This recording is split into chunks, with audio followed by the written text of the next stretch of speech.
শুরু হয়ে গেল 2026-এ কলেজ ভর্তির তৃতীয় দফা বা ফেজ 3, যেটা এই বছরই প্রথম। হ্যাঁ, এই 2026-এ কিন্তু প্রথম ফেজ 3, যেটা কিনা WBCAPর আওতাতেই শুরু হচ্ছে, এটা কিন্তু প্রথমই চালু হলো।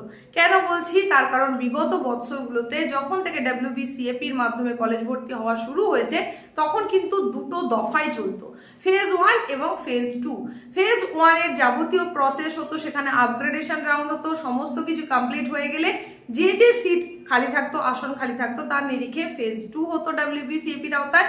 সেখানেও আপগ্রেডেশন রাউন্ড পর্যন্ত সমস্ত হয়ে যেত। এরপরে কিন্তু WBCAPর তরফ থেকে আর কোনো রকমের ফেজ ছিল না। তো তখন কি হতো? তখন কলেজ কর্তৃপক্ষ সেখানে কিরকম সিট খালি রয়েছে কোর্স ওয়াইজ, সেই অনুযায়ী ভ্যাকেন্টটা দেখিয়ে দিত। সেটা সম্পূর্ণ ছিল কলেজের ওপরে। কলেজ কর্তৃপক্ষ সেগুলো নিয়ে ভাবনা চিন্তা করে সেই অনুযায়ী ভর্তি নিতে পারতো। এইবার থেকেই প্রথমবার এই ফেজ 3 ব্যবস্থাপনা এসে গেছে। WBCAP অর্থাৎ ওয়েস্ট বেঙ্গল সেন্ট্রালাইজড অ্যাডমিশন পোর্টালের আওতাতেই তৃতীয় দফাতে ভর্তির যে প্রক্রিয়া, সেই প্রক্রিয়া কিন্তু শুরু হয়ে গেল এই 8ই আগস্ট থেকেই। যত সমস্ত আসন খালি রয়েছে রাজ্যের বিভিন্ন কলেজের, সরকারি এবং সরকার স্বীকৃত বিভিন্ন যে কলেজগুলো রয়েছে, যেইগুলো WBCAPর আওতায় রয়েছে, সেই সমস্ত কলেজের সিট ম্যাট্রিক্স কিন্তু প্রকাশ হয়ে গেছে, মানে ভ্যাকেন্ট যেগুলো রয়েছে সেগুলো প্রকাশ হয়ে গেছে। এইবার এই 8 তারিখ থেকেই চলবে অ্যাপ্লিকেশন প্রসেস। হ্যাঁ, 8 তারিখ থেকে 10 তারিখ পর্যন্ত সেই মোতাবেকই কিন্তু নোটিফিকেশন জারি হয়েছে। সেই সম্পর্কে এর আগে একটা উপস্থাপনায় তোমাদেরকে ডিটেলস জানিয়েছি। এই যে তৃতীয় দফার কথা বলছি বা ফেজ 3-র কথা বলছি, ফেজ 3-তে ঠিক কোন সময় কি করণীয়, কোন সময় কি আসবে, সেই ব্যাপারে ডিটেলস জানিয়ে দিয়েছি। যেমন তোমাদেরকে এক্ষুনি বললাম, 8 তারিখ থেকে 10 তারিখ পর্যন্ত চলবে অ্যাপ্লিকেশন। এই যে রেজিস্ট্রেশন এবং অ্যাপ্লিকেশন, যাদের রেজিস্ট্রেশন আগেই হয়ে গেছে, অর্থাৎ যারা দ্বিতীয় দফায় কোনো কারণে অ্যাডমিশন ক্যান্সেল করেছে বা সিট অ্যালটমেন্ট হয়নি, যে কোনো কারণে হতে পারে, তাদের তো রেজিস্ট্রেশন হয়েই রয়েছে, তাহলে তাদের নতুন করে কিন্তু আর করার প্রয়োজন নেই। একদম ফ্রেশার্স যারা, তাদের জন্য অ্যাপ্লিকেশনের প্রয়োজন রয়েছে, এবং সেই সময়টা কিন্তু হচ্ছে 8 তারিখ থেকে 10 তারিখ। এর মধ্যেই কিন্তু সমস্ত যে অ্যাপ্লিকেশন প্রসেস, সেটাকে শেষ করে নিতে হবে।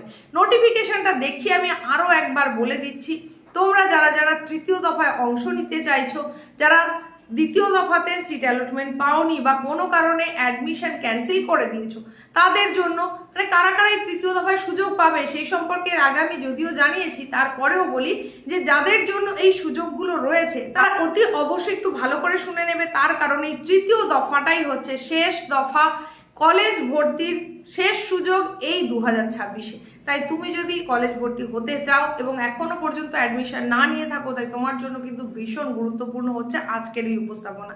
তাই মনোযোগ সহকারে শুনে নাও। সিট ম্যাট্রিক্স প্রকাশ হয়ে গেছে, খালি আসন কতগুলো রয়েছে সে সম্পর্কে একটা ধারণা তোমরা পেয়ে যাচ্ছ। সেই অনুযায়ী কিন্তু তোমাকে প্রেফারেন্স লিস্ট সাজাতে হবে, মানে ভ্যাকেন্ট লিস্টের ওপরেই কিন্তু তোমাকে তোমার প্রেফারেন্স লিস্ট করতে হবে। এইবার তোমাকে নোটিফিকেশনে দেখিয়ে আমি বলে দিচ্ছি যে এখানে ঠিক কি কি বলা হলো। দেখো, এখানে পরিষ্কার দেওয়া রয়েছে 8ই আগস্ট 2026-এর কথা কি বলা হচ্ছে, কি ইভেন্ট আছে এখানে। Publication of institute wise list and course or programme wise vacancy list across the state after the completion of the second phase of the centralized admission 2026 on, এটা এবার তারিখটা বলে দেওয়া হয়েছে। দ্বিতীয় দফা, যেটা কিনা 5/8/2026-এর মধ্যে কমপ্লিট হয়ে গেছে, তারপরে যত সমস্ত আসন পড়ে রয়েছে তার ওপরে ভিত্তি করেই চলবে এই ফেজ 3, অর্থাৎ তৃতীয় দফা, সেটা বলে দেওয়া হলো। আর এই যে ডেটটার কথা বলা হলো 8ই আগস্ট, এই দিনেই কিন্তু এই ভ্যাকেন্সির লিস্টটা এসে গেল। নেক্সট যে কলামটা আছে সেটা এবার দেখে নাও। এখানে কি বলা হচ্ছে দেখো, 8 থেকে 10ই আগস্ট 2026, সেখানে কি হবে, applications in the mop up phase from, এবার কারা কারা করতে পারবে অ্যাপ্লিকেশন সেটা সম্পর্কে এখানে পরিষ্কার দেওয়া হচ্ছে। দেখো, ফ্রেশ অ্যাপ্লিকেন্টস মানে যারা এখনো আবেদন করেনি তারা আবেদন করতে পারছে। আর কারা করতে পারছে, এক্সিস্টিং অ্যাপ্লিকেন্টস অফ ফেজ 2, আর অবশিষ্ট ফেজ 2 এর সেই সমস্ত আবেদনকারী যারা, এবার কারা সেটা হচ্ছে কি, were not allotted any seat in phase 2, অর্থাৎ দ্বিতীয় দফায় যারা একেবারে সিট পায়নি তারপরে কাদের কথা বলা হচ্ছে, cancel their admission in phase 2, বা দ্বিতীয় দফাতে যাদের অ্যাডমিশন ক্যান্সেল করেছিল তারা পারবে।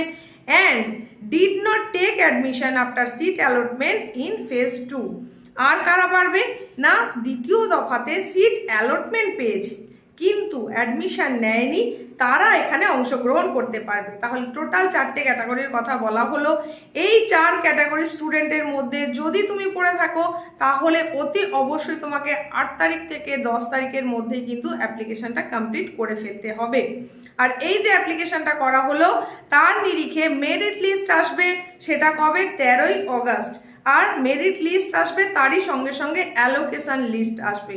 মানে যদি তুমি এখনো কোনো অ্যালটমেন্ট না পেয়ে থাকো অতি অবশ্যই এই লিস্টে তোমার নাম কিন্তু থাকছেই, তুমি শিওর থাকো, কারণ এখনো অনেক আসন খালি রয়েছে।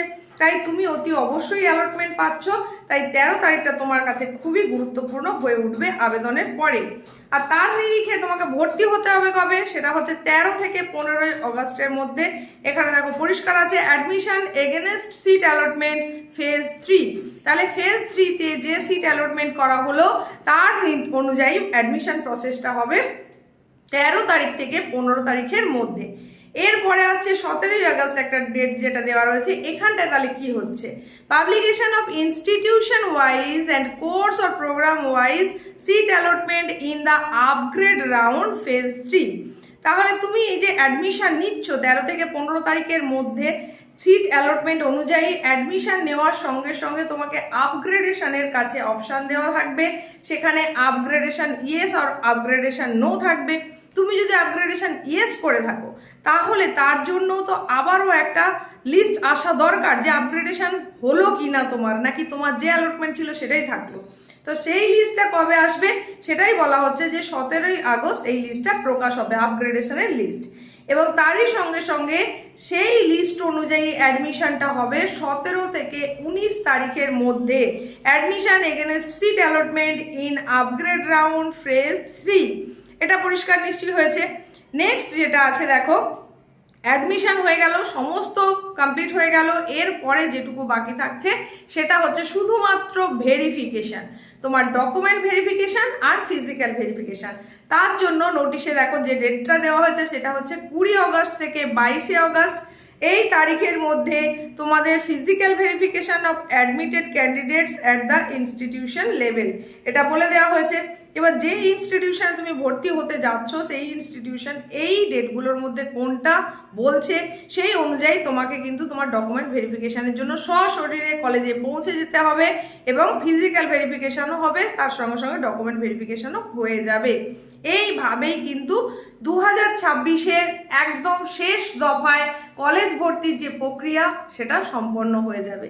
তাহলে আশা করছি সমস্ত স্টেপগুলো বুঝতে পেরেছো। এর আগেও যদিও একটা উপস্থাপনার মধ্যে দিয়ে আমি পুরোটাই জানিয়েছিলাম, সেখানে তোমাদের কিছু কিছু জনের সমস্যা হয়েছে বলে তোমরা জানিয়েছো, তাই একেবারে নোটিফিকেশন উল্লেখ করে সেখানে ডেট ধরে ধরে তোমাদেরকে জানিয়ে দিলাম কোন সময় কি করতে হবে। তো ফেজ 3-তে যদি তুমি ভর্তি হতে চাও তাহলে সেই অনুযায়ী কিন্তু তোমাকে প্রত্যেকটা স্টেপ নিয়ে নিতে হবে। সময় কিন্তু একেবারেই নেই, অলরেডি অ্যাপ্লিকেশন প্রসেস শুরু হয়ে গেছে। 10 তারিখের মধ্যে অ্যাপ্লাই করতেই হবে, তার মধ্যে যদি তুমি অ্যাপ্লাই না করো তাহলে কিন্তু তুমি এখান থেকে আগেই ছিটকে পড়লে। তাই প্রত্যেকটা ডেটকে মাথায় রাখো এবং সেই অনুযায়ী অ্যাডমিশন নিয়ে নাও।